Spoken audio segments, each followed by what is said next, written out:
So we're here with Kevin and Cecilia from Murphy's Vinyl Shack. And really the first question that I have for you guys is where the hell is Murphy and why isn't he returning any of my phone calls? That wouldn't be me, I guess. Goes right to the jugular. We try to get back to as fast as we can on the phone calls as we can. Oh, your last name is Murphy. Yes. So you're the Murphy and Murphy's Vinyl Shack. Yes, I am. It was. So it's Kevin Murphy and then Cecilia Murphy. Yes, sir. Okay, glad we got that out of the way. So we're here at Murphy's Vinyl Shack here in Carpinteria, California, and I'm really stoked to be here because, without going too far into it, I'm one of those kids that grew up hanging out in record stores, and when I was 12 years old, I was sitting there at Morning Glory Music in Isla Vista, hanging out, listening to Beatle records or whatever, and that was my thing, and that was where I found community. So the fact that one could still do it in the 21st century when vinyl is a challenging format to acquire and to kind of get interested in, I just think it's great. So I'm so glad that you guys are here in Carpinteria. Now, how long have you guys been here? And you recently moved. You were on Walnut originally. Now you're here on Linden Avenue. How long have you been here in Carpinteria total? Well, we were on Palm, actually. Oh, Palm. I'm sorry. It's okay. And we were there for about four and a half years, and we started our 5th year here. And now that we're starting our 6th year in about a week from now. And it's been good. It's been a challenging opening small business, for, like most people do. But being a record business, it's a fun thing to go to work every day and do. We've enjoyed it. Well, that's the main thing, isn't it? Having a good time. And so... Well, I think we had to change. I had to change life, and our kids were all grown, and we had to do something different. And even though we're getting close to retirement, we thought this would be a fun thing to do. We enjoy people's company and the music and the city just kind of melded perfectly together. So now, Cecilia, you tell me how this worked out. Whose idea was it to begin with to actually open up a record store? Was it yours or was it Kevin's? I don't know if that was either one of us. Like I said, we had a job change. We were trying to think of, we weren't really, what are we going to do now? It wasn't one of those. We just had a job change and said, let's reinvent ourselves. Our kids said, why don't you do music, since we were already into music. We were doing the posters and the wall art in our own home. We were very involved in music at our own life. So this was something more comfortable that we could do. I don't know anything about music. We've been married many years, and I said, where was I? And he knows so much about the music and the genres, and again, where was I at? We've been listening to it. I was just basically listening to the music, not being so in depth in it. Sure. And then Kevin has the knowledge, and I laugh about it because I said it was from him always doing statistics with baseball cards and, doing formats. That's why he's able to lay it out, and we joke about it. But for the most part, if we didn't have Kevin, we would have no music store. Well, there you go. I mean, it's one of those things where you can like the music because you like it, or you can understand why you like it. But you don't have to always understand why you like something. You just know that you like it. So it's like the casual as opposed to the serious devotee of something, So there wasn't a day where Kevin came home from work one day and said, honey, let's open up a Blockbuster video or whatever. No. Well, Cecilia loves music. She's not so good about getting the right record and the right cover sometimes, as far as that goes. Right. Okay. Yeah. But she knows her music, and she loves music. And for us, it was more of a career change. We were looking for something to do, something different, and having more fun. I was in sales and traveling, and I was burned out on that. And the kids were gone. The kids were all grown up, and we were like, life doesn't stop. Empty nest, time to do something different. Yeah, and we didn't want to just sit there and wait for the kids. So we decided that this we always loved music, and it really kind of started with a reception for our daughter at our house where we had all the frames of the records in the rooms. Yeah. And all the guys kept going back to those rooms and reminiscing about what this music meant to them. Right. The covers, their Right. childhood, their buddies, their friends, their girlfriends. So that kind of got us into a theme of what we might want to do. And then it just was Cecilia's support and kind of doing something like this. And I dragged Cecilia to a lot of record stores over the years. Yeah. So she knew what would be a pros and cons. And there's no wrong way opening a record store. Just opening a record store. That's a positive thing in itself. Yeah. Open more. But we had a certain way we wanted to do it, and it's been a blast because you meet so many neat people in the process. It's record store is like a general store. Right.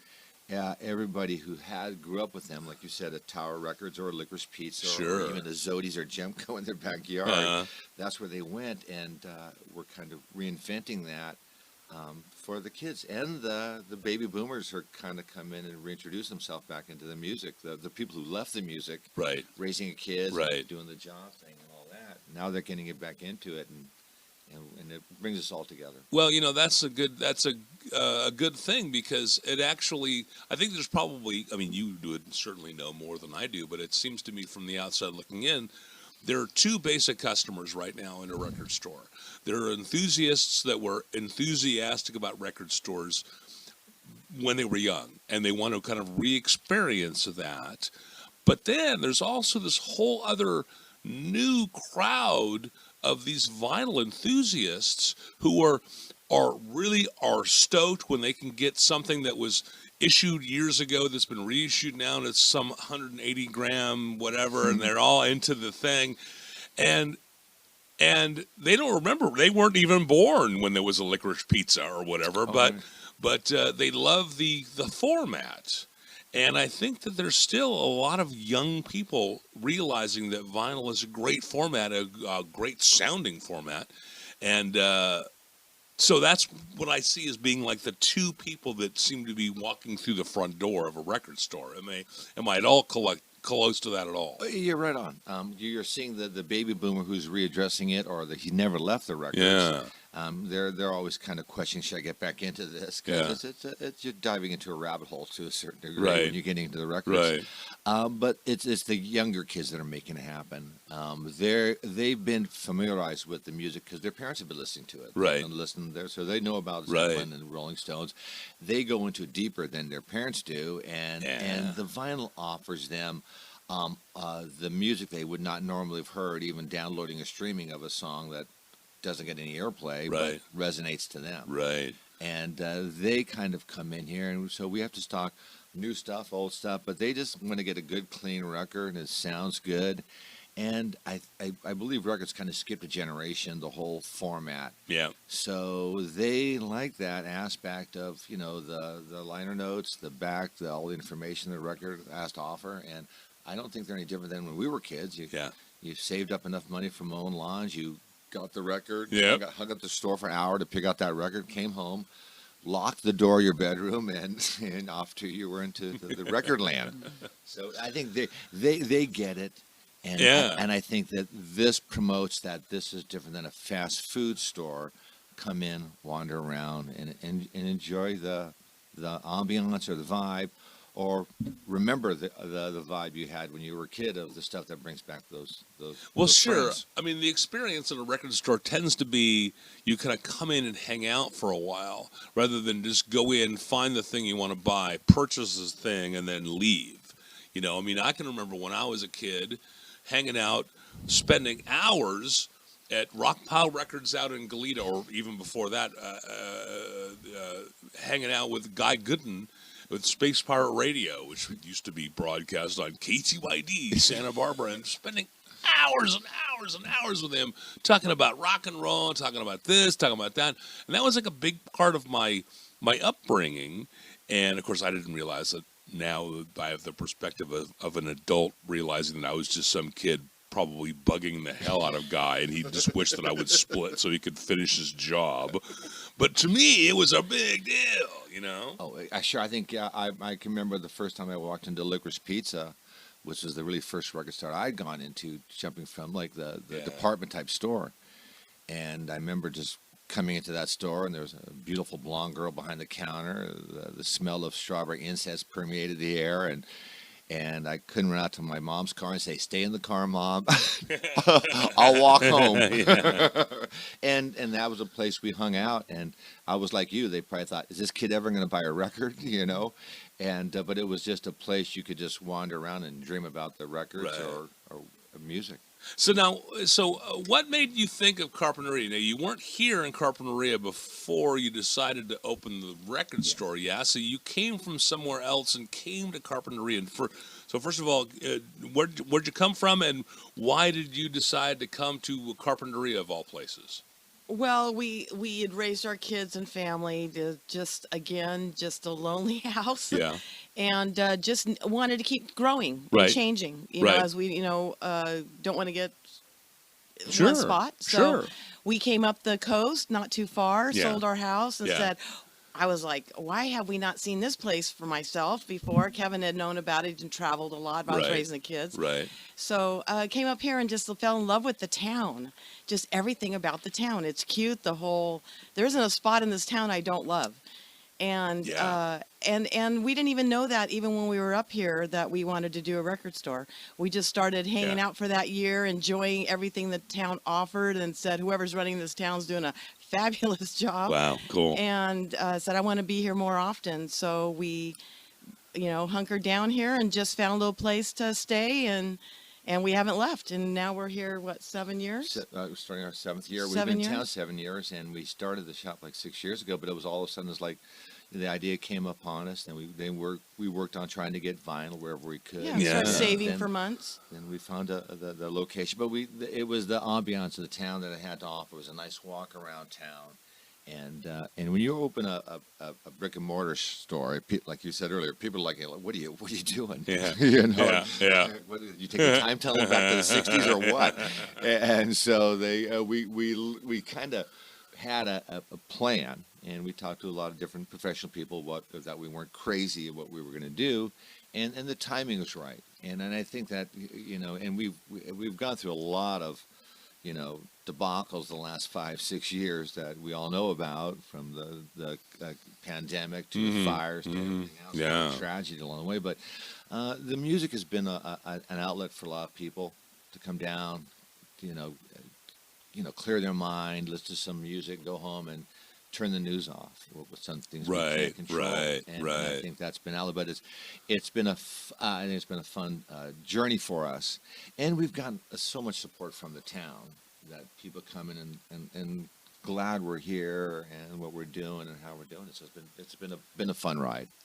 Well, I'm really stoked that you guys have been able to move over to Linden Avenue, because having this location here is just so great. It's got to be a lot better for walk up traffic, and it really puts you in the center of downtown. So I really love the fact that we get to, like, hopefully we rub off on you as Carpinterians, but see, I hope anyways, that you're rubbing off on us. See, having a store like this in the downtown, like block 1 downtown corridor of the main shopping district of Carpinteria, it's just great. I love it. I love when people come, well, actually, people like you come and think, oh, what a great little town. Maybe I'd like to live there. But I just love it when people come and they just discover Carpinteria. And I want people to go, wow, they got a record store in Carpinteria. And it's like one of the things that makes us memorable about being Carpinteria is that we got a record store. What?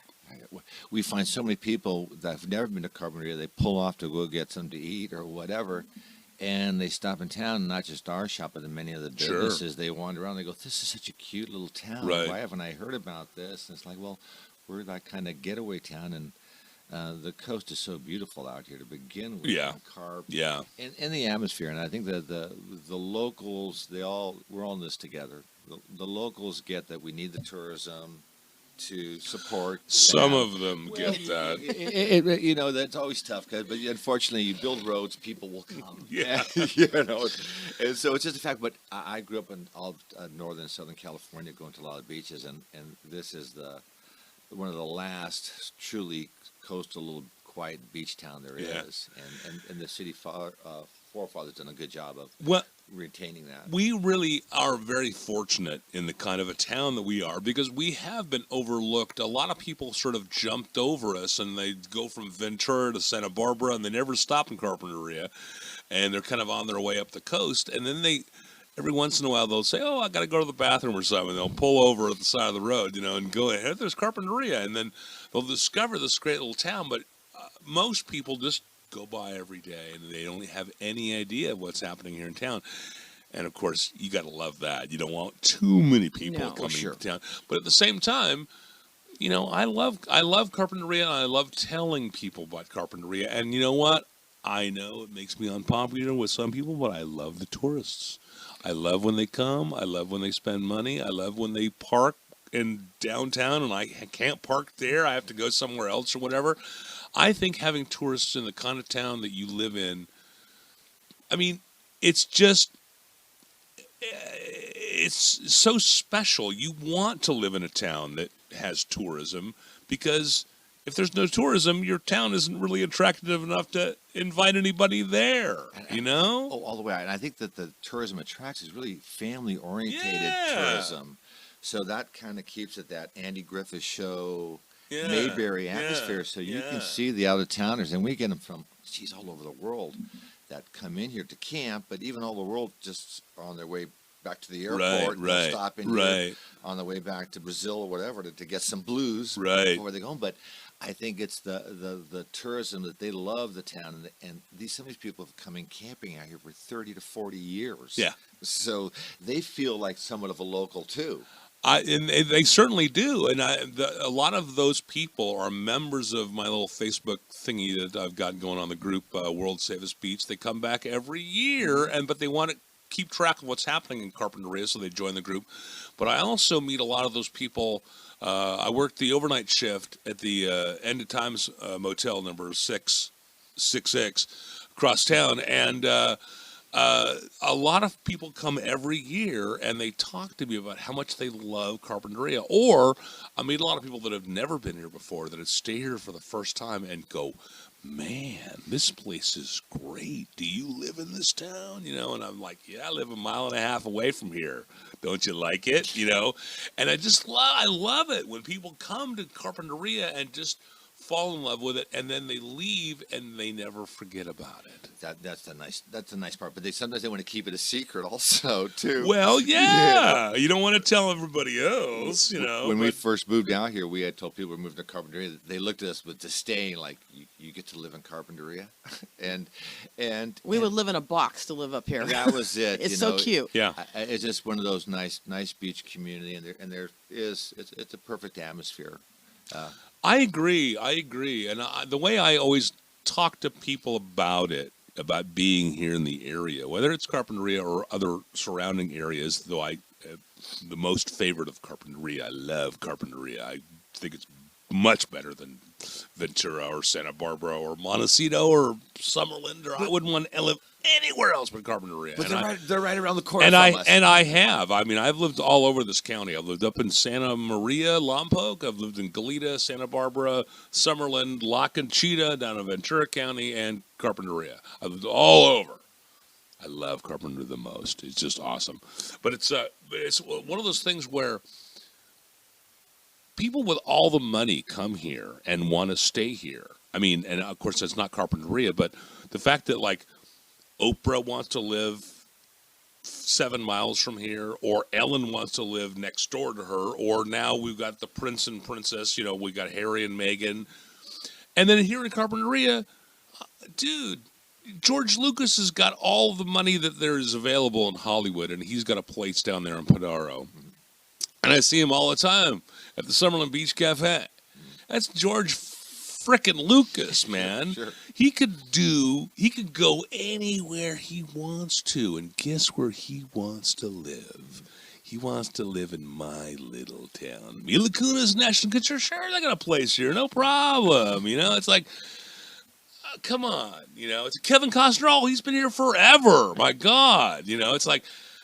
So the fact that those people that could be anywhere want to come here, I just think that's got to be pretty good for me too.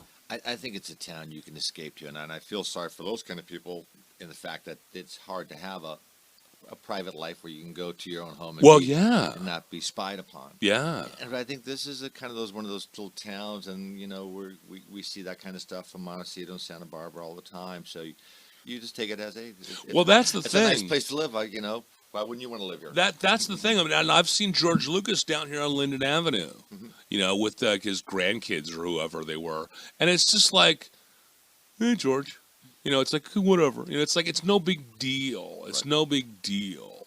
I saw Alan at the dinner, a couple of months ago, or maybe more than a couple months ago, but it was just a nod and no big deal. Whereas, other places you would expect that it'd be crowded people and hey, can I take a selfie with you?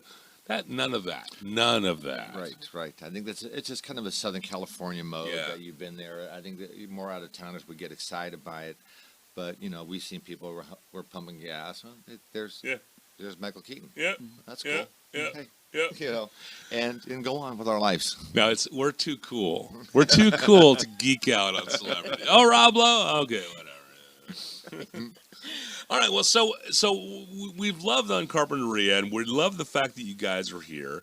And I'm kind of wondering what's going to be the next thing you think? As far as like the records are not a dead format yet. And that's the thing. I mean, when you think about a record store, you think about it like a used record store. And I'm sure we're scouring estate sales and, whatever to get product to sell.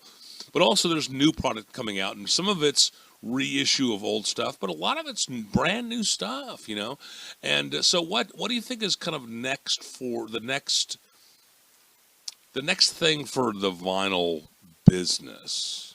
How is it going to keep itself alive? Well, I think it's not upon us; it's upon the youngest generation. They're setting what people listen to. That's who we listen to the most. They'll tell us what they're listening to, whatever format it is. And there's always someone explains another format they're looking for, a vinyl for, and I got who can name me a band, right? But they're more finding out what they want to listen to. They don't go by the radio as much. Yeah. I think as much. The YouTube and social media offers such an insight to find the music they want to listen to, and then they'll tell us this is great. You got to get this, and we get that from the parents too. They'll tell us, hey, my kid's looking for this. Can you get this? And then we'll go out and try to find it at a reasonable price. There's a lot of avenues we can find the new stuff at that they can't, and then we try to bring it in. But we try to bring it in what we think would be popular. And the old saying is, if you don't have it, you can't sell it. Right. So there's stuff we take gambles on, and sure enough, it gets bought. So we kind of keep moving in on that, but we also stay heavy with the regular Zeppelin and the Beatles and stuff like that, old and new. But some stuff is never going to be reissued out there. Yeah. And we've been lucky that we get a lot of people bringing vinyl in to buy. We buy from. Yeah. People are downsizing, and that gives us a lot of aspect of the old stuff. But the new stuff, we're constantly watching and listening and listening to our customers what they like to listen to. And some we can find, and some we can't. And some we find that the stuff that they like is 10 years old, and falls right into our strike zone. Right, so. Right.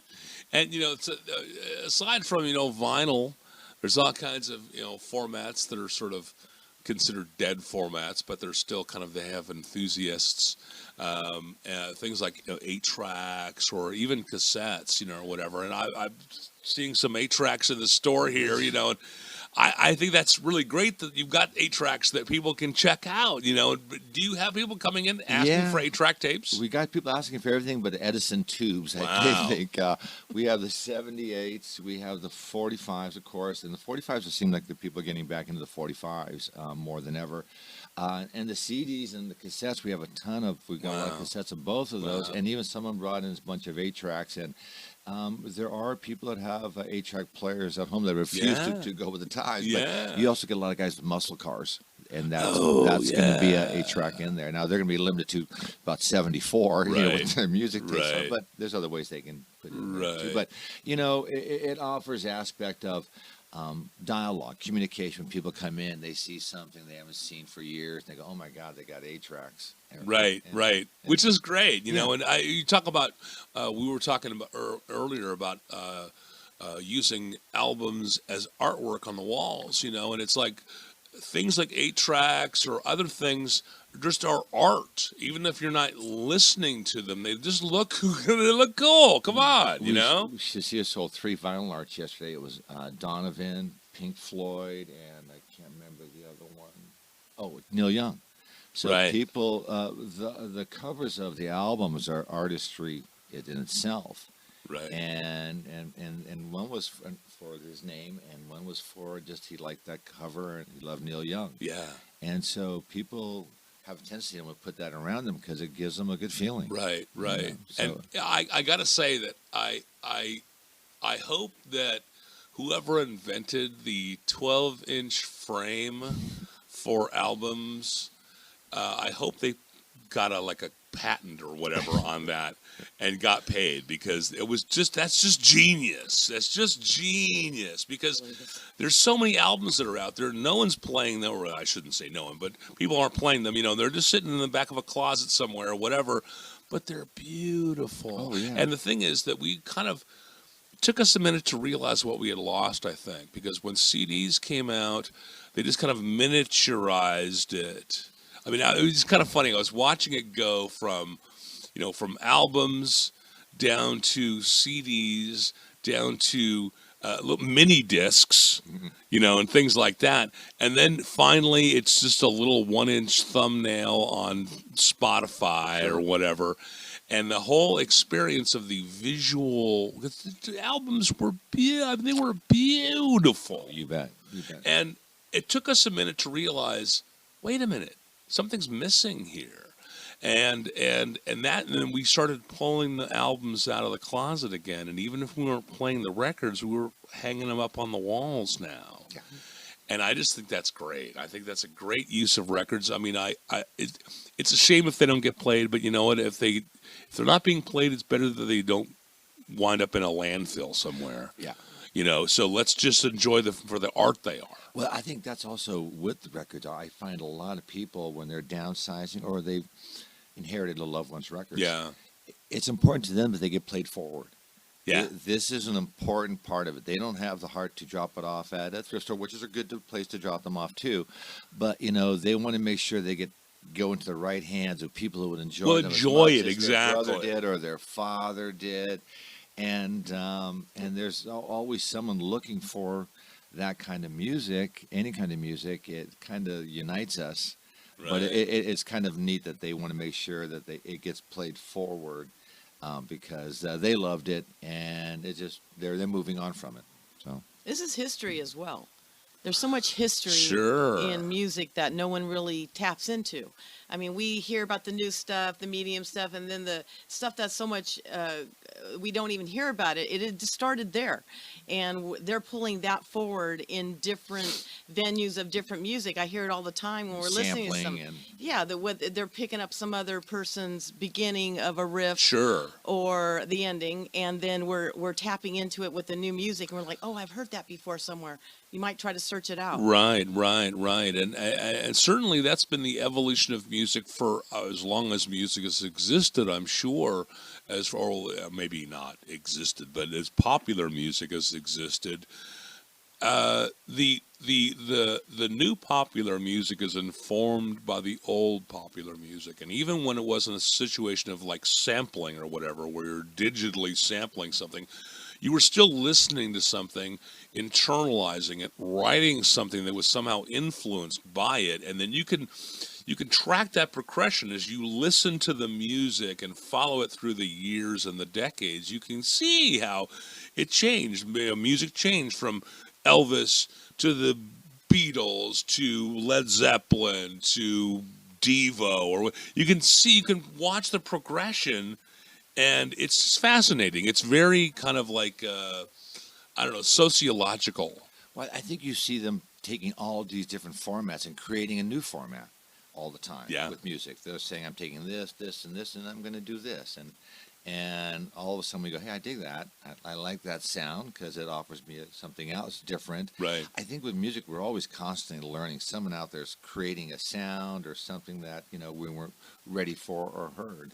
And we seem to be getting, I don't know, we seem to be bored easily as a species, human beings. We get tired of the same thing over and over and over again. So you can only stand so many songs that sound like this before you've got to get something else into the mix. I think it's easy to get trapped into the decade you grew up in. Yeah, oh, yeah. And say, that's it. And there's just so much new stuff out there. And what's neat about music too is I tell the parents, the kids are gonna go their own path. Yeah. They're gonna circle back to you. Yeah. But they're gonna bring you along the way. They're gonna say, Dad, I think you would like this guy. Yeah. Or Mom, you would like this. Yeah. Exactly. And they'll get back on the journey of new music. Exactly. And then that's very true, because I've found as a music fan, for a long time I was sort of stagnating with my music. It was just the music that I grew up with, and I wasn't really listening to any new music. And I was one of those guys, get off my lawn guys that was like, oh, new music today, it sucks, it's all Justin Bieber, and they don't play their own instruments, and blah, blah, blah, blah, and there's a lot of people that think that. Only music when they were a kid is good, and now the kids listening to crap. That's been going on for decade after decade after decade after decade, generation after generation after generation. But then suddenly I started listening to alternative modern rock again and discovering all these bands that really appeal to me as like a classic rock guy. And sure, I mean, there's obvious things like I'm hearing like a band like Greta Van Street or whatever, and as a Led Zeppelin fan, I'm going, oh yeah, Greta Van Street, that's like Led Zeppelin. Of course, the Get Off My Lawn friends are like, they're just ripping off Led Zeppelin. It's like, well, not exactly. I mean, they're obviously very influenced by them. You can listen to them and hear how much they love Led Zeppelin, but I don't think they're ripping them off, And so guess what? As an old guy that loved Led Zeppelin, guess what? I listened to Greta Van Street. They're awesome. I think that's the one thing about musicians is they all go back to Ray Charles or somebody else. I think when they get older, most of them come to turn and say, I was listening to Professor Longfellow and I did this, and it's all good. I think when you're younger, you're so much like, no, we don't sound like this. You want your own sound, and you can't help but sound a little bit like some of these people because it's all part of their history. And getting back to, we have elderly people come in and they don't like a certain format. And it's always funny because you explain to them, like, well, did your dad like Elvis? Oh, my dad hated Elvis. And then they kind of, the light hits them like, oh, yeah, I get it. Hey, every new generation finds out maybe not what you like, right? But they like it, and that makes it okay. And most of us know what we don't like, but the journey will always be continuing because there's always stuff that you didn't hear before that you might like. I remember as a kid, sort of before I became a little bit more open-minded about music, I remember saying to somebody that I didn't like the Police because they sounded too reggae. What? I didn't like the Police because they sounded too reggae? And I don't know how old as a teenager or whatever I was, but it was the most ignorant thing I could possibly have said, And of course now I love reggae now, But it's just like, I just didn't like reggae at the time. I had a thing about reggae and music, like I didn't like it for some reason. And just a hint of reggae, whether it be like a Elvis Costello song or whatever, I'd be like, no, that's too reggae. Well, I think even when you're a kid, when you go to a party, you'd be thumbing through the records to play, and how many great records you passed over. Oh, yeah. Gordon Lightfoot. Yeah. Then you listen to Gordon Lightfoot, like for me, and you go, oh my God, this is the most beautiful album. Yeah. And sometimes you're not ready for that album. And I find that with jazz more than anything else, where customers come in and they want a jazz record, and they'll grab something out of the stack, like bitches brew, and I look, I'm like, That's hardcore. you're not ready for that, But they're on that journey. They Right. want to go there. They just need someone to help Yeah. keep them off the guardrails Yeah. to a certain degree. And I think that's their people looking to find more Right. music to listen to. So there's just so many different genres of music to go into. That just might be a little off to the left of what your journey already is. That's maybe, and I don't know if it's a good thing or not yet. I haven't decided yet, but it may be a good thing about things like Spotify or things, electronic algorithmic recommendations for things that are similar to things that you've expressed an interest in. So, like for example, you're online, you're listening to something, and Spotify or whatever, and you like somebody, and then it goes, oh, well, he likes so-and-so, so maybe he'll like so-and-so. And if you're open to exploring those options that Spotify makes, you might find a few good things. Of course, it's algorithm making the recommendations, so it's going to be about as good as Al can be as far as the recommendation is concerned. But still, that being said, there is some stuff that you might find cool. I think you have to kind of thread the line there. Yeah. We do it with movies sometimes, and I'll pick a movie out, and they'll say, well, if you like this, you might like this. I'm like, you're nuts. I wouldn't even go that way. And I think that with the music, it's always, sometimes we'll have someone in here, and before they want to go dangle into something, we'll put it on for them. And you'll either see that they're delighted by it, or they go, "Yeah, this is my thing." Yeah. And but it gives you a kind of a roadmap to where we might be able to take them, and that's half the journey. And I guess some people said, "I just like the cover. I'm going to take it home, and see how it plays, and go from this." Well, that's the thing about like we're talking about like Spotify or whatever, like electronic recommendations. I feel two different ways about electronic music. Well, not the genre electronic, MP3s or whatever. I love it and hate it. It's the thing that makes record stores a hard thing to operate because people can get really whatever they want, whenever they want it, for no cost whatsoever, just about. And it's made it so that it's owning the format, owning the library, owning the record is not as important anymore as it used to be. But at the same time, I think that the electronic availability of the media is really important because it exposes a lot more people to stuff that they didn't ever get exposed to before. Because, like, let's say, having been in radio myself for many, many years, I can tell you that radio only plays you certain things and doesn't play you some of the really good stuff, and there are reasons for that. And if you just listen to the radio and that's all you listen to, you are just missing 90% of what's out there.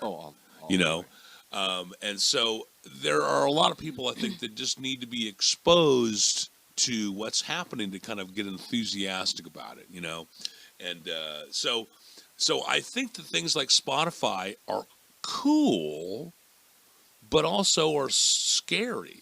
Well, I look at it as a tool for the kids. I think it's a tool that gets it's scary for the artists because they're not getting the bucks they should be getting paid for that. They're getting ripped off, and I think they're always trying to figure out how that should be rectified. Yeah.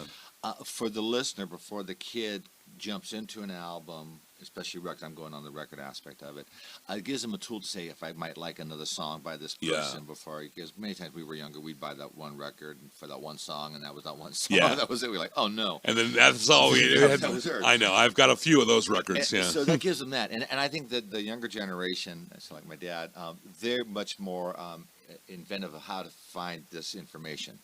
And it gives them a tool to say, I might like this record or I might not. But it gives them the ability to find different music out there. I think that's always going to be out there. I think they know how to then go to the next step and find it. And like you said, the difference between the record versus streaming is sometimes you find that song that got no airplay. It gets no airplay at all. Yeah. Never's going to get airplay. Yeah. Even all of these artists, all the time, their whole catalog's not available on streaming. Sure. Always. So you find that song that resonates to you, bring back to memory, or it just the lyrics resonate to you. That's the journey of the record offers. Right. Well, yeah, and like and the sound and the quality. You of the go sound. you go to the availability of certain things not being available on certain formats. I mean, we talk about like Neil Young right now going through this whole thing with or Joni Mitchell or whatever. They don't want their stuff on Spotify because of old what's his face, and so that's one thing. You can't get it. You better just pull the record out of your closet and listen to it. I think also with the records though, people now will start. It's bringing people more to sit down, look at the album cover, read it, sit down, de-stress from the day, enjoy the music instead of always listening to it while you're moving around doing so multifunctional things. Most of the time now, people want to de-stress, so they want to grab the record. We're trying to get that special moment, grab the record, look forward to taking it home, getting yourself ready at home to listen to it, not going, I need to do this and this, which is what we do all day long. So we are trying to get people to slow down, take a breather, enjoy the music, enjoy life, and then maybe venture on to the next album off of that or another artist. That's really what we're trying to do and get that experience back in that we don't do any longer. If you look around, everybody's on their phone even when they're eating in restaurants. Everybody's so busy what's on the phone that there's nothing on the phone. It's what are you looking for? So at least with the record, you can pick it up. You see something, it draws an interest. It might make you search it out a little bit more. And even when we get customers in the store wandering around, we kind of be the DJ. We're trying to play music that you feel fun with or they're enjoying, whatever the age group. We try to, match something up to we think they might like. And you can see that it offers an escapism for that moment. They're here. The kids are in school for the moment. They got their mind to themselves for that moment. And they're going to go home. And I've got women and everybody, I'm just going to do some chores at the house. I want to have some music in the background. Or I'm listening to this record. I'm putting it on with a glass of wine. I just want to listen to this record. And I think that's also part of the hit with vinyl, the clarity. We allow people to say, this album sounds so good. That's the thing. And we got caught up in the CDs because we couldn't put a vinyl in our dashboard of our car. Well, there were a few, weren't there? But they were fun. I think I've had those records come in sometimes too. But that's you're part right. of it. So there's the whole rediscovery of the vinyl that we once had, that we gave away, or that it's a new journey for someone else, that this was my dad's record, or my grandfather had this record. And it sounds funny, but when you talk about Elvis, we're talking sometimes someone's great-granddad nowadays had that record. Right, so right. It's been carrying on for a long time. And I tell you what, the memories of the records are valuable. My mom passed away a little over a year and a half ago. And so I spent a lot of time thinking about her and thinking about it was during the pandemic, so it was like a Zoom memorial, whatever. But so I was thinking about what I wanted to put together as far as the music that I was going to be playing in the background as people kind of came into the meeting room, using quotations electronically. And so I was thinking about the records that she used to play and finding songs from those records and putting together a nice little playlist of songs that were from my mom's old records. And I, of course, I used Spotify. Sorry, but to put the playlist together. But what it did was it reminded me of how cool it was when I was a kid and I was listening to this record. And so now I've added a lot of those songs to my main playlist on Spotify, just as a reminder of my mom, but all that cool stuff. It was the experience of being there and listening to the record, and it brings you back in time. And you're absolutely right in that was the thing you were doing. It wasn't like, oh, I'm listening to music and I'm washing the dishes and I'm doing this and doing that. It's like, no, you're listening to, Dark Side of the Moon. Right. That's what you're doing. Right. It's taking up all of your attention. Sure. but it was cool. Right, and now it's right. like, well, it's in the background. Yeah, yeah. All, and I think that's the nice thing about the music. Even when you're a kid, you're on the busy. Grandma's playing Jimmy Rogers or something. You're like, yeah, yeah, yeah. Can we play something else? Now it means something. Yes. Now it's cherishable memory that you hear it and you go, wow, it brings a tear. Yep. And we all have those songs that bring tears to your eyes. Yep. For me, it's the Cats in the Cradle. Sure, absolutely. I cry about it for my dad. Yeah, I yeah. cry about it my son. Yeah, It's like, I know. geez Louise, this is getting me full bore. But I think that's the nice thing. It brings back those thoughts, that happy thoughts, and brings back people. So it's something we all get to share. Nostalgia. It is. I love it. I love it. Well, listen, we could talk. I don't know what I had in mind when I started this podcast as far as what we were going to talk about. I mean, I knew we'd talk about rock and roll and being in a record store and how cool that was. And we talked a little bit about Carpinteria.